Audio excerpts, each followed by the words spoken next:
The pet gem system is out, however, like the previous collab video said, it feels somewhat half-baked, let's say.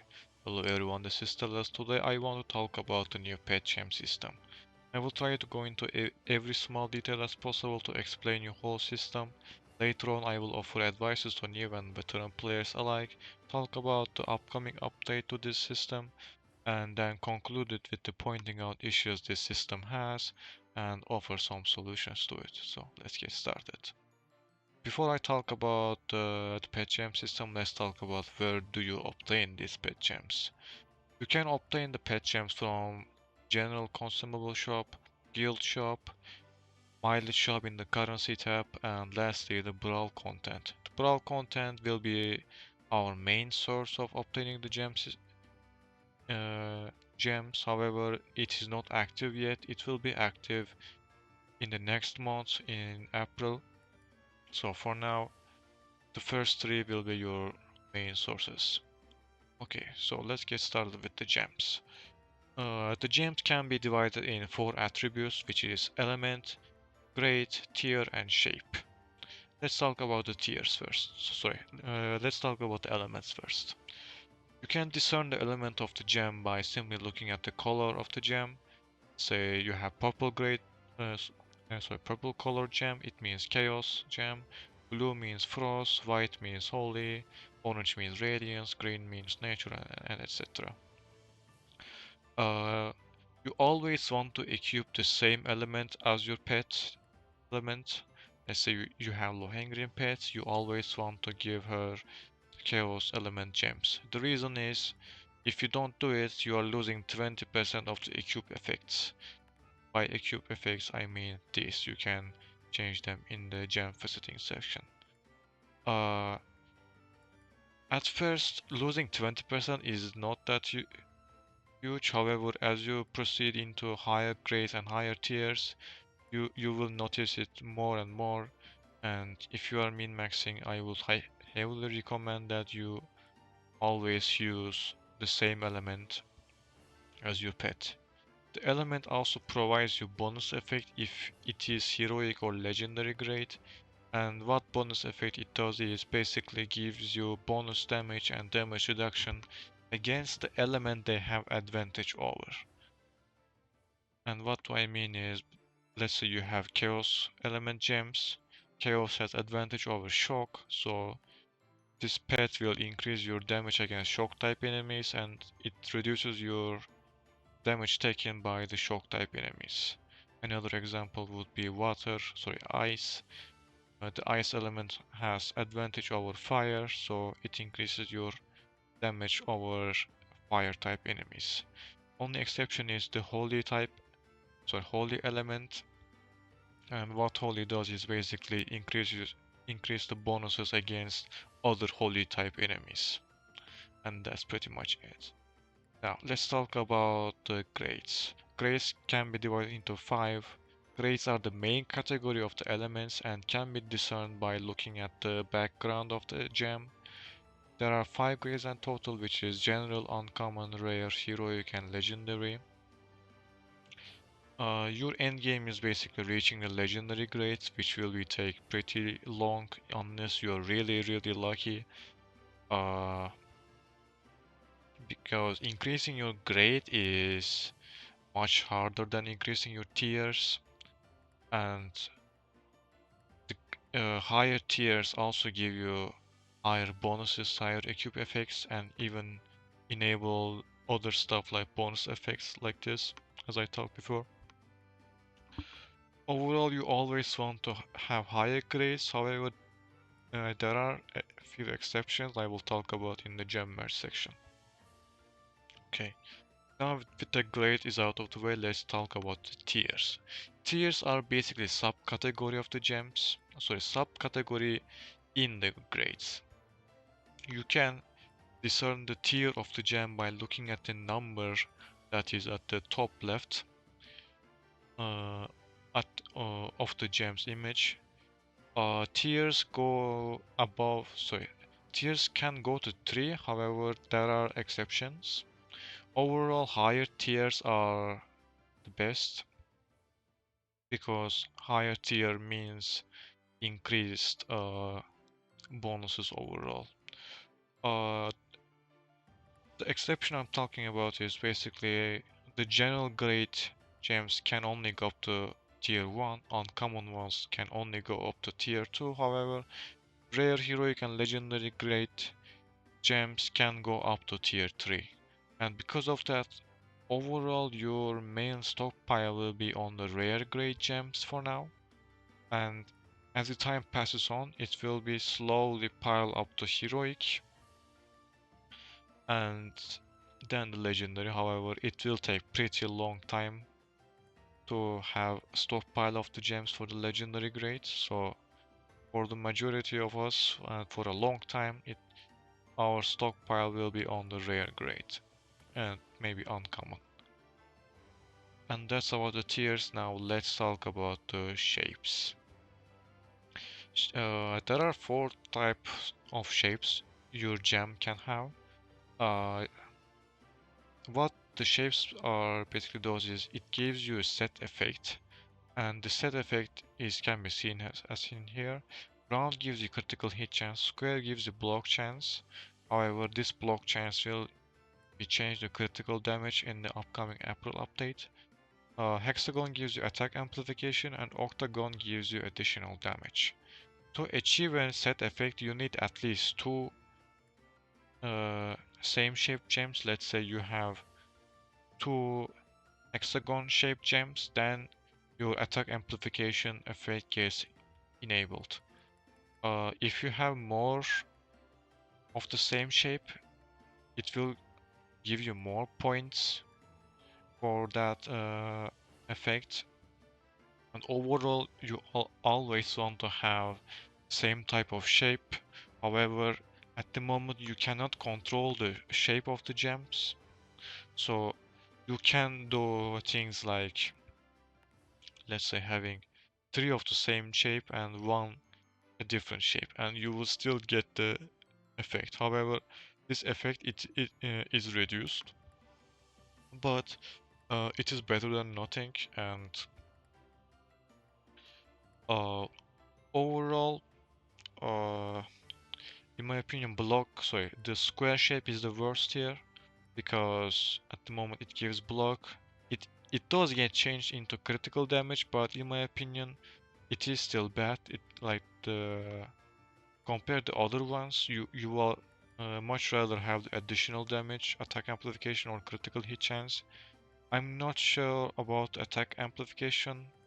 Like, I don't know the math behind it. However, it is likely that it is much better than the critical damage. Additional damage is always superior to critical damage, and critical hit chance probably will be better as the time passes on due to critical amp that is added to the game. Overall, probably you will want to get critical amp and achieve 100% critical hit chance to get the critical amplification. So I will say square will be the worst option, even with the critical damage change. And yeah, that's about the elements. Sorry, that's about the gems. Now let's talk about the other stuff you can do in this system. First, let's talk about the gem faceting, which is easier. And what you can do is basically change the basic cube effects. The pool is always same, however the increase rate depends on the grade and the tier of the gem.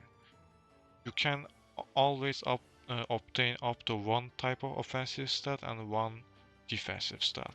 Let's say you cannot obtain double attack here. The first one is always offensive and the second one is always defensive. My advice on the gem faceting is, unless the gem you are using is heroic grade, I wouldn't bother. Like, if you want to, you can facet the tier 3 rare grade gems. However, I wouldn't do it much. And if you really want to do it on the lower tiers, just don't do it too much, because you are simply wasting it, because When you merge these gems, all your basic cube effects gets resetted to random ones, so you are basically wasting your chisels overall. In my opinion, the heroic grade and maybe tier 3 rare grade is the best place to start to chiseling them, because as you increase your grade and tier, it gets harder and harder to increase your grade and tier overall. So I will say that you should be faceting your gems if it's heroic grade or tier 3 rare. And now let's talk about the merge. There are two different types of merge. One is tier merging and the other one is grade merging. Uh, as I talked before, the beginning, the general grade gems go up to tier 1, so you cannot do tier merging in the general grade. However, you can do tier merging at the later grades. At first, since you can only do grade merging, you need 4 type of same gems to do a grade merge. And when you do this, you will obtain higher grade gem.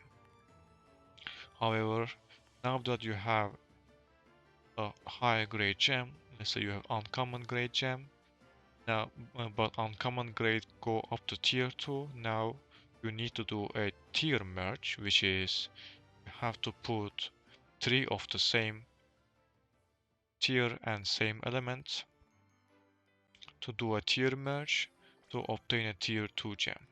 And after you achieve the maximum tier, then you can do a then you can do a grade merge like this.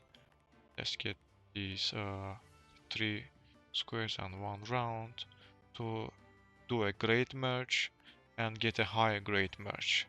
However, as you can see, I put 3 squares and 1 round and I got a round shape gem.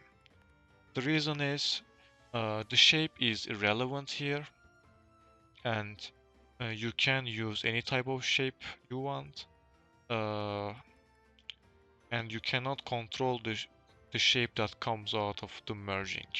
Let's say you put 4 square, you can get a round or even like hexagon shaped gems instead.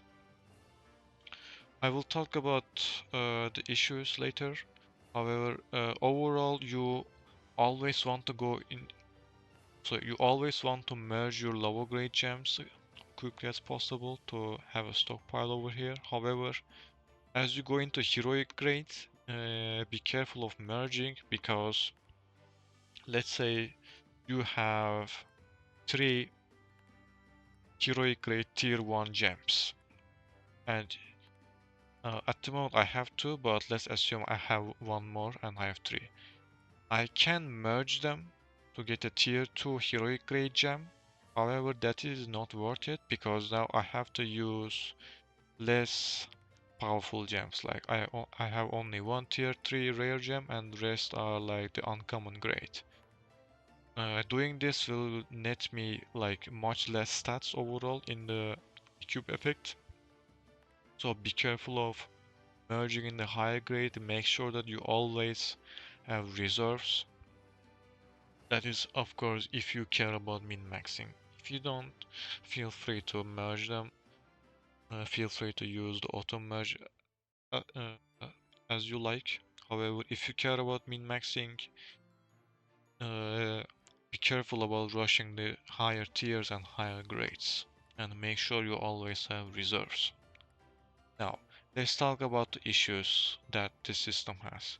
I think the one major issue this system has is the inability to control the shape of the gems. As I have shown you previously, you cannot control the shape of the gem that comes after the merging. Let's say I'm doing round merging, so round shaped merging, and my end game goal is having 4 legendary Radiance gem, that is like tier 3 legendary Radiance gems in round shape. And I want to only merge the round ones. However, if I do that, there is no way to like guarantee for me to have round shaped gems in the legendary grade because it is completely random. This time we got lucky. However, let's try one with the general ones. Let's try the squares. Uh, this is random, and in my opinion, this is a bad design.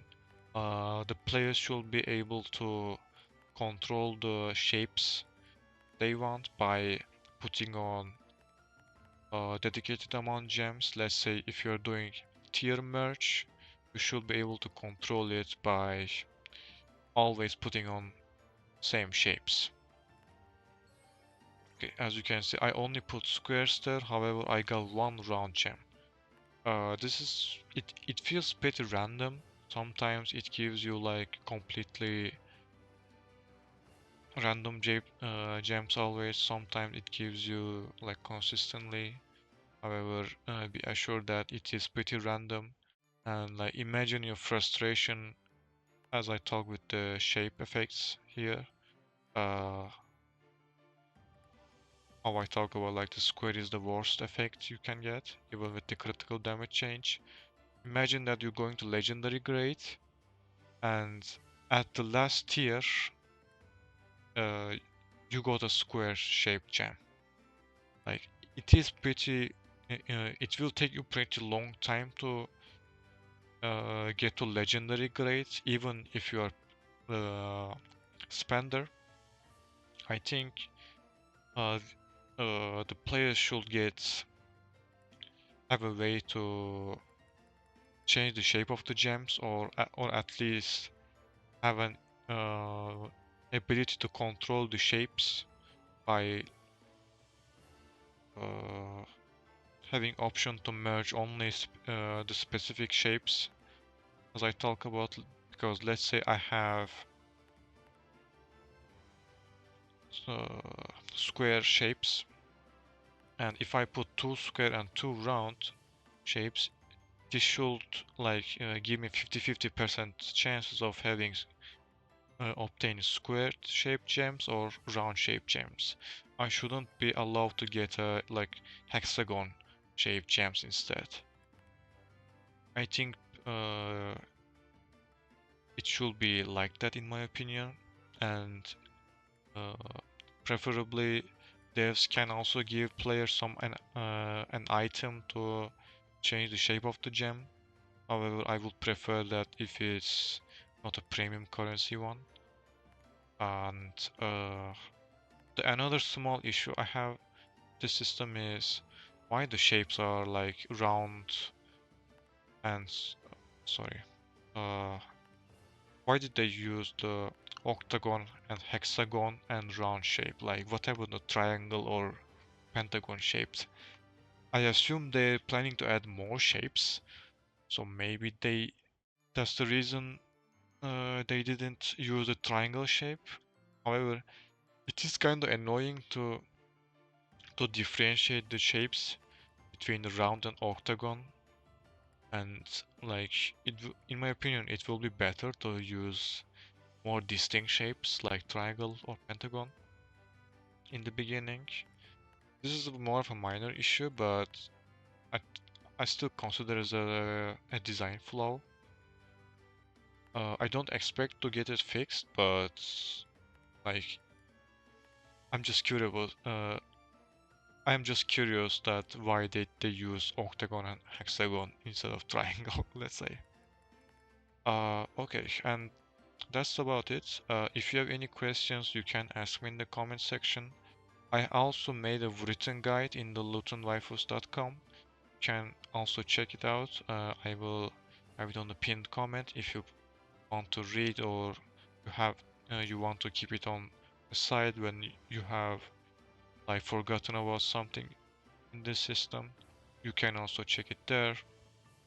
It basically includes all the things I have said here. So That's about it. Thank you for watching and I will see you on the next video. Peace.